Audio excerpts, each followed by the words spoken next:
ఛానల్కి like అడగట్ల, subscribe అడగట్ల, ఒకే ఒక comment, Bharat మాతాకి జై అని ఒక కామెంట్ వేయండి, లేదా ఐ లవ్ ఇండియా అని కామెంట్ చేయండి. మాకు కొండంత బలం. మీరు ఒక కామెంటే కదా అనుకోకుండా ఆ కామెంట్ మాకు కొండంత ధైర్యాన్ని, బలాన్ని ఇస్తుంది. గుండెల మీద చేసుకుని ధైర్యంగా దమ్ముగా కామెంట్ చేయండి, భారత్ మాతాకి జై. వెస్ట్ బెంగాల్లో మీరు దాదాపు 15 సంవత్సరాలుగా ఏకఛత్రాధిపత్యం పరిపాలన తర్వాత తృణమూల్ కాంగ్రెస్ పార్టీకి, ముఖ్యంగా మమతా బెనర్జీకి ఎక్కడ లేని కంగారు పుట్టుకొస్తుంది. ఎందుకంటే ఈసారి అంచనాలు తారుమారయ్యి తృణమూల్ కాంగ్రెస్ ఓడిపోయేటువంటి సూచనలు స్ట్రాంగ్గా కనిపిస్తున్నాయి. అక్కడ ఉన్నటువంటి సర్వేలో వెలువడుతున్న ఫలితాలని చూస్తే తృణమూల్ కాంగ్రెస్ పట్ల ప్రజల్లో తీవ్ర వ్యతిరేకత కనిపిస్తుంది. స్పెషల్ ఇంటెన్సివ్ రివిజన్ తర్వాత జరిగిన సంఘటనలో చాలా ఓట్లని స్ట్రైక్ ఆఫ్ చేయడం జరిగింది. చనిపోయిన వాళ్ళ పేరు మీద, బెంగాల్ను వదిలేసి వేరే రాష్ట్రాలకు వెళ్ళిపోయిన వాళ్ళ పేరు మీద, ఒకే వ్యక్తికి 2-3 జిల్లాల్లో ఉన్న ఓట్లు ఉండడం ద్వారా ఫలితాలని తారుమారు చేసేటువంటి అవకాశం తృణమూల్ కాంగ్రెస్ పార్టీకి వచ్చింది. ఆ వ్యూహాన్ని తృణమూల్ కాంగ్రెస్ అనుసరిస్తూ వచ్చింది. తృణమూల్ కాంగ్రెస్ చాలా సీట్లని 800-900 ఓట్ల నుంచి 5,000 ఓట్ల మధ్యలో మెజారిటీతో వచ్చి గెలుచుకున్న పరిస్థితి. 2,500 ఓట్లు, 400 ఓట్లు ఫలితం తారుమారయ్యేది.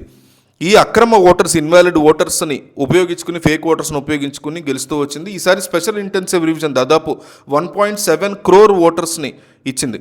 ఇందులో దాదాపు 58 లక్షల ఓటర్లను ఇప్పటికే తొలగించినటువంటి డ్రాఫ్ట్ ఎన్నికల జాబితాను ప్రకటించడం జరిగింది. అయినప్పటికీ చాలామంది విషయాల్లో అనుమానాలు ఉన్నాయి కాబట్టి తదుపరి ప్రత్యేకమైనటువంటి ఏర్పాట్లు కూడా చేయడం జరుగుతుంది. దీనిలో భాగంగా 3 స్టెప్స్ పశ్చిమ బెంగాల్లో మమతా బెనర్జీ యొక్క ఆధిపత్యం అంతమయ్యే సూచనలు కనిపిస్తున్నాయి. దీంట్లో మొట్టమొదటిది రాష్ట్ర వ్యాప్తంగా 1 crore ఓటర్స్, సందిగ్ధ ఓటర్స్ని ఐడెంటిఫై చేసి వాళ్ళ ఇంటింటి సర్వేని నిర్వహిస్తున్నారు. ఇది మొట్టమొదటి స్టెప్. ఈ డ్రాఫ్ట్ తర్వాత కూడా వర్క్ జరుగుతుంది. 1.7 crore ఐడెంటిఫైడ్ పీపుల్ దగ్గరికి వెళ్ళి వాళ్ళని గుర్తించి వాళ్ళకి సంబంధించిన పత్రాలను చెక్ చేసేటువంటి 2వ విడత విస్తృత కార్యక్రమం జరుగుతుంది. దీంతో పాటుగా 2 BLAలను అపాయింట్ చేస్తారు. ఈ 2 step. 2 BLA number 1, BLA number 2 booth level officers, BLOలు. సో వీళ్ళని స్థానికంగా వీళ్ళు సర్వేలు నిర్వహిస్తారు. వీళ్ళ పనితీరుని పరిశీలించేందుకు మళ్ళీ అబ్జర్వర్స్ ఉంటారు. ఇలా 13 BLOల మీద ఒక ఎన్నికల సంఘం అబ్జర్వర్ ఉంటారు. సో వీళ్ళ పైన స్పెషల్ అబ్జర్వర్స్ని నియమించడం జరుగుతుంది. వీళ్ళు మైక్రో లెవెల్లో స్టడీ చేస్తూ ఉంటారు. ఒక బూత్లో, ఒక వీధిలో ఎట్లా జరుగుతుంది ఏంటి అంటే ఈ 3 అంచెల సర్వేలో BLAలు కానీ, BLOలు కానీ ఇష్టారాజ్యం చేయడం కానీ, బెదిరింపుల ద్వారా ఓటర్ల జాబితాను మార్పులు చేర్పులు చేసేందుకు ప్రభావితం చేయడం కానీ. దీని తర్వాత 3వది, చాలా చోట్ల మ్యాపింగ్ రిలేటెడ్ డిస్క్రిపెన్సీస్ ఉన్నాయి. మ్యాపింగ్ బలానా వ్యక్తి ఈ ప్రాంతంలో ఉన్నటువంటి వ్యక్తి, సో ఆ వ్యక్తి యొక్క పేర్లు కరెక్ట్గా ఉన్నాయా లేదా, లాస్ట్ టైం జరిగినటువంటి రివిజన్లో వాళ్ళ పేరు లేదా, తల్లిదండ్రుల మధ్య, తండ్రి కొడుకులు, తండ్రి కూతుర్ల మధ్య ఏజ్ గ్యాప్ చాలా తక్కువగా ఉండడం, ఇవన్నీ కూడా చెక్ చేయడం జరుగుతుంది. దీనిలో ఆర్టిఫిషియల్ ఇంటెలిజెన్స్ని కూడా వీళ్ళు ఉపయోగిస్తున్నారు. ఈ 3 స్టెప్స్ తోటి, ఒకటి హౌస్ టు హౌస్ సర్వే చేయడం, రెండోది BLAలు, BLOల మీద అబ్జర్వర్స్ మీద మైక్రో అబ్జర్వర్స్, వీళ్ళు పనిని సమీక్షించడం, మూడోది AI ఆర్టిఫిషియల్ ఇంటెలిజెన్స్ ఉపయోగించడం. దీంతో స్థానిక ఎమ్మెల్యేలు, ఎంపీలని ఇప్పుడు ఆ భయం ఆహ్వానించిందని చెప్పుకోవాలి, కంగారు మొదలైందని చెప్పుకోవాలి. సో 2-3 రోజుల క్రితం పార్టీలో కీలకమైనటువంటి మమతా బెనర్జీ అల్లుడు సమావేశం నిర్వహించాడు. అందులో ఎంపీలు చాలా అంశాలు లేవనెత్తి ఇదివరకులాగా ఇష్టారాజ్యం చేసే పరిస్థితి లేదు, ఓటమికి మమ్మల్ని దోషులుగా లేకపోతే మమ్మల్ని బాధ్యులుగా అయితే చేస్తే మాత్రం మేము ఊరుకోనట్టు చాలా రసాభాసగా సమావేశం ముగిసింది. కాబట్టి జనవరి 26న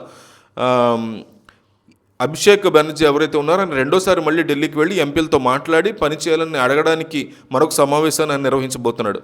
వాళ్ళకు ఉన్నటువంటి అతిపెద్ద సమస్య ఏంటి అంటే దాదాపు 5,000 మంది కార్యకర్తల సమావేశం జరిగింది. ఇక్కడ ఉన్నటువంటి ఎమ్మెల్యేలు, ఎంపీలు రాష్ట్ర వ్యాప్తంగా ఉన్నటువంటి ఆన్లైన్లో హాజరేట్టుగా దీన్ని ప్లాన్ చేస్తున్నారు. స్థానిక ఎన్నికలను సక్రమంగా నిర్వహించకపోవడము, స్థానికంగా చేసినటువంటి కేంద్ర ప్రభుత్వం యొక్క నిధుల్ని ఖర్చు చేయడము, దాని తాలూకు లెక్కర అప్పచెప్పకపోవడం వల్ల దానికి అదనపు డబ్బు ఇవ్వడం జరగదు. 2వ విడత గ్రాంట్స్ కూడా జారీ కావు. 97,000 కోట్ల రూపాయలు మొత్తాన్ని ప్రస్తుతం కేంద్ర ప్రభుత్వం డిక్లేర్ చేసి పెట్టింది. అయితే దాచి ఉంచింది. దీని లెక్కలు చెప్తే కనుక ఈ లెక్కల్ని రిమూవ్ చేస్తాము, మేము ఇస్తాం మీకు అని. సో దీనికి పర్యవసానంగా సంక్షేమ పథకాల నుంచి చేపట్టడం అనేది మమతా బెనర్జీకి చాలా ఇబ్బందికర పరిస్థితిగా మారుతుంది.